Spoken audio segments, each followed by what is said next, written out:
Olá, vocês! Não são raras em nosso país pessoas que se apropriam de imóveis de terceiros. São aqueles imóveis que permanecem desocupados por muitos anos, seja por desleixo do proprietário ou por falta de conhecimento das leis. Já postei aqui no canal outros vídeos falando da importância de verificar a situação de um imóvel antes de comprá-lo. Deve procurar o cartório de registro de imóveis e se informar se o nome de quem está vendendo é o mesmo que consta no registro. No vídeo de hoje vou esclarecer a dúvida de um inscrito que comprou um imóvel de quem não era seu dono legítimo.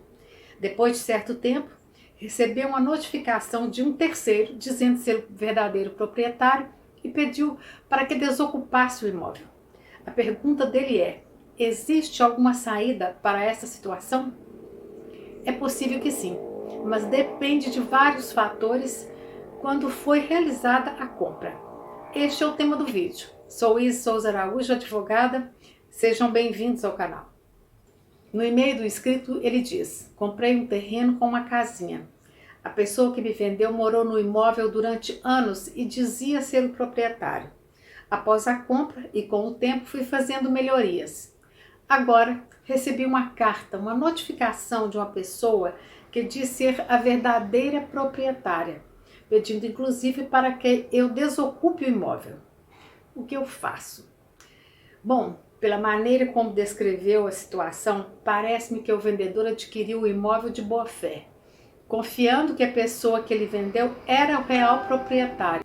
Ele pagou o preço cobrando e depois de anos se vê na iminência de perdê-lo e, consequentemente, perder o dinheiro pago ao falso vendedor.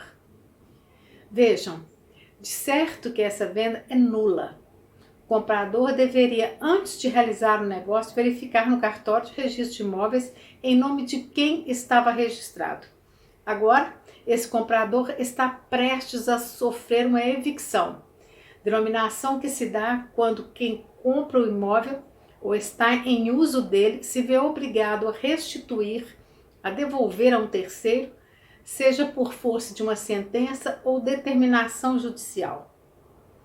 É possível que o comprador não tivesse conhecimento de fato de que aquele bem não era de propriedade do vendedor. Se assim for, ele terá direito à restituição do valor pago ao vendedor, que se passou por proprietário, visando se enriquecer à custa de outro. Nesse caso, o comprador poderá cobrar o valor pago, inclusive indenização pelos gastos e benfeitorias realizadas no imóvel. Infelizmente, o que se vê é aquele que se passou por vendedor, suposto proprietário, não ser localizado para ser cobrado. Pode acontecer também a falsificação de documentos ou ainda por desorganização de alguns cartórios. Sendo assim, se o comprador possuir anos de posse, mesmo que essa venda seja nula, ela poderá ser salva através de uso capião. Um exemplo: se o comprador morou 10, 15 anos no imóvel adquirido de quem não era dono, sem nunca ter sido questionado, pode ele, na própria ação ajuizada pelo legítimo proprietário, reivindicar o juiz o direito ao uso capião. Na sentença, o juiz poderá declarar nula aquela compra e venda, mas poderá também manter o comprador na posse do imóvel por reconhecer a uso capião pelo tempo de posse que exerceu no imóvel. Decisões assim acontecem também nos casos de venda de imóvel rural. Uma pessoa compra terras de quem não tinha a propriedade registral, nela constrói, cultiva plantações e vive anos acreditando que realizou a compra de forma correta. Ao ser cobrado pelo real proprietário através de uma ação reivindicatória, poderá esse comprador defender-se no processo demonstrando ter preenchido todos os requisitos para a aquisição do imóvel através de uso capião especial rural, inclusive garantido pelo artigo 191 da Constituição Federal. Sendo assim, na sentença, o juiz irá declarar nula a compra e venda, mas poderá manter o comprador na posse do imóvel por reconhecer a uso capião.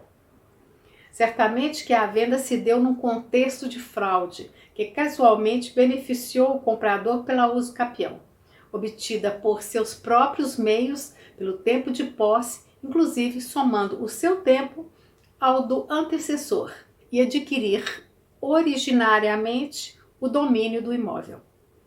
Se assim for decidido, não é justo que o vendedor, suposto proprietário, saia ileso dessa situação e deve ser responsabilizado. Caso ele demonstre que o comprador tinha conhecimento de que ele não era o proprietário do bem, se o comprador sabia que estava comprando de quem não era dono, não poderá beneficiar-se da situação e com a sentença de uso capião. Veja que para a resposta de uma pergunta necessita sempre de uma análise detalhada de todo o contexto. Cabe ao advogado que se vê à frente de um caso como este, ter a devida cautela e se ater a todas as circunstâncias da realização do negócio. Espero ter ajudado vocês com essas considerações sobre a pergunta. Peço que curtam o vídeo e inscrevam-se no canal. Até o próximo tema.